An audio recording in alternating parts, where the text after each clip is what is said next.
बिगाड़े तू ही सवारे, तू ही बिगाड़े तू ही सवारे, इस जग के सारे काम तेरा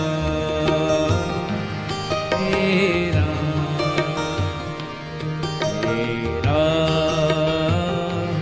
तेरा।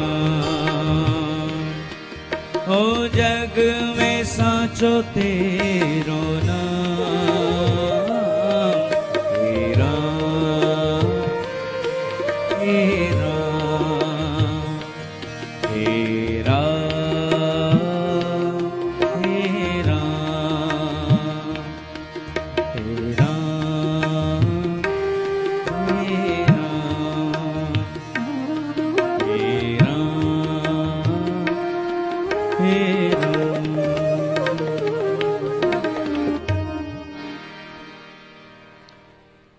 बोलिए श्री राघवेंद्र सरकार की।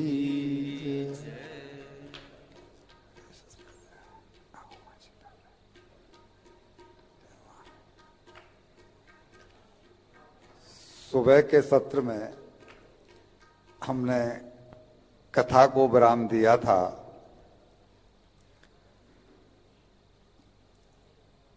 जब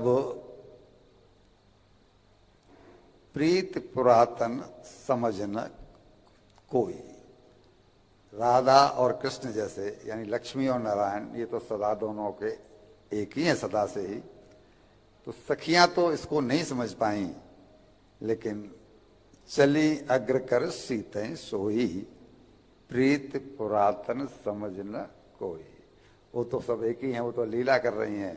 तो उन सखियों को आगे करके और किशोरी जी चल पड़े।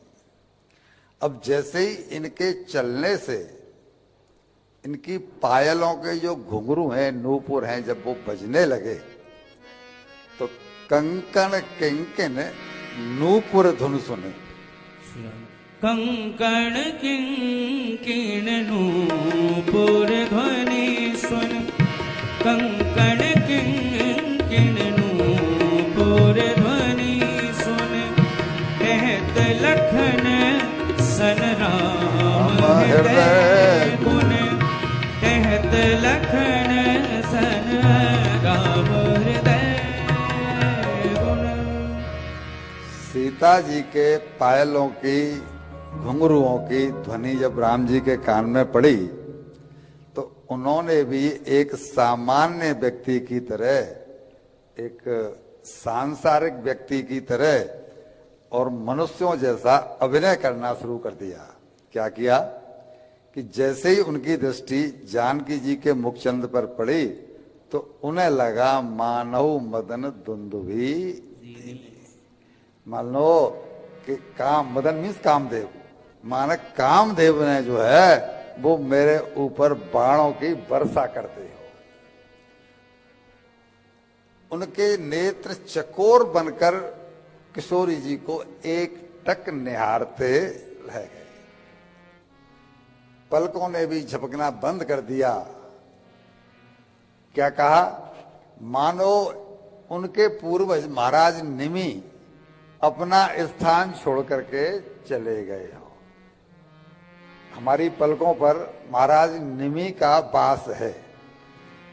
इनको एक सांप लगा है तो ये बिना देह के हैं, इनको देह नहीं है। तो बोला मैं कहाँ रहूंगा? तो इन्होंने, इनको वरदान मिला कि तुम सबकी पलकों पर रहोगे।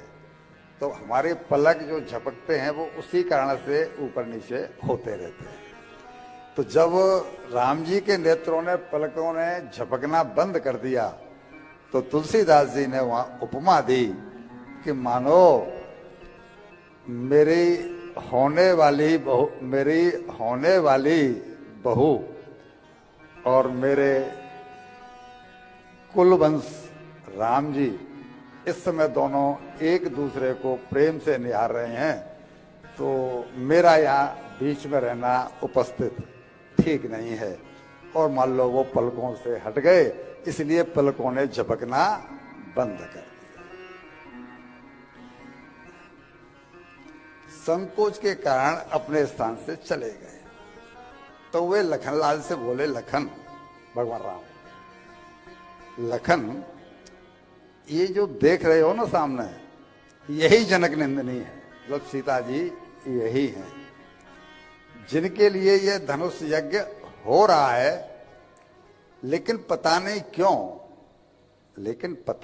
क्यों इन्हें देखकर मेरा पवित्र मन इनकी ओर अट्रैक्ट हो रहा है, आकर्षित हो रहा है।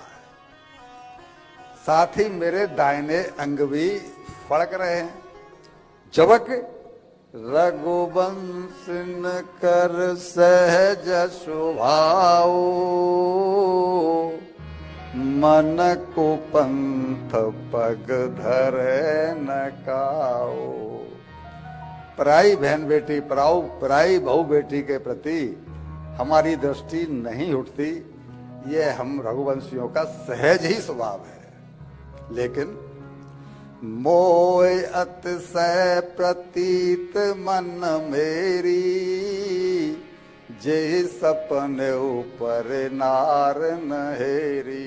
स्वप्न में भी ऐसा नहीं होता, लेकिन पता नहीं, सो जाने सब जान विधाता, क्या कारण है ये मेरी समझ में भी नहीं आ रहा। भगवान बिल्कुल लौकिक पुरुष जैसी लीला कर रहे हैं। तो लक्ष्मण जी ने बड़े पते की बात कही, भैया जी आपने कहा कि ऐसा क्यों हो रहा है, मतलब मेरे अंग, दाहिने अंग मेरे फड़क रहे हैं, इट मीन्स ये संकेत है शुभ, ये शुभ संकेत है कि आपके दाहिने अंग फड़क रहे हैं। इससे यह तो निश्चित हो गया, लक्ष्मण जी कह रहे हैं भैया इससे यह तो निश्चित हो गया कि अब आपने धनुष को तोड़ने का मन बना लिया है।